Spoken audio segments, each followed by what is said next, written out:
इस क्वेश्चन में देखिए piece of iron gains 10% of its weights due to partial rusting into Fe2O3 the percentage of total iron that has rusted is. देखिए जो rusting of iron होता है वो कैसे होता है, वो ड्यू टू ऑक्सीजन की वजह से होता है। और कौन सी रिएक्शन इन्वॉल्व होती है, वो होती है 2Fe+3/2O2 और आपका देगा Fe2O3।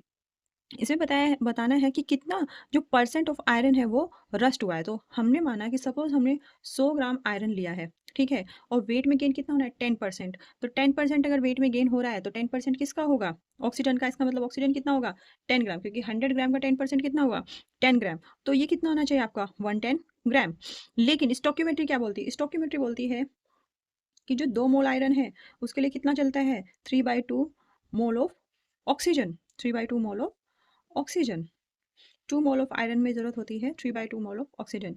या फिर आप बोल सकते हैं कि 3/2 mole of oxygen is needed bye 2 mole of iron. और 3/2 1 मोल ऑफ ऑक्सीजन में कितने ग्राम होंगे 32 ग्राम, ठीक है। इतने gram of oxygen is needed bye 2 मोल। 2 मोल, 1 मोल में कितने होते हैं आपके, 1 मोल में होते हैं 56, तो हो जाएंगे 112 ग्राम ऑफ आयरन, राइट।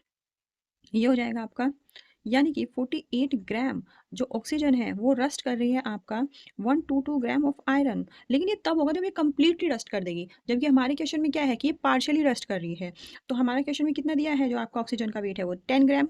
तो 10 ग्राम कितना देगी 112 ग्राम डिवाइड बाई 48 इंटू 10। इसकी वैल्यू क्या आएगी, इसकी वैल्यू आएगी आपकी 23.33 ग्राम। यानी कि 10 ग्राम सिर्फ 23.33 ग्राम आयरन को ही रस्ट करेगी। तो परसेंट ऑफ आयरन कितना हो गया, परसेंट ऑफ आयरन कितना हो गया, देखिए 23.33 ग्राम को तो रस्ट किया, और हमने कितना लिया था ऊपर 100 ग्राम हमने इनिशियली लिया था इंटू 100, यानी कि 23.33% आयरन को रस्ट करेगी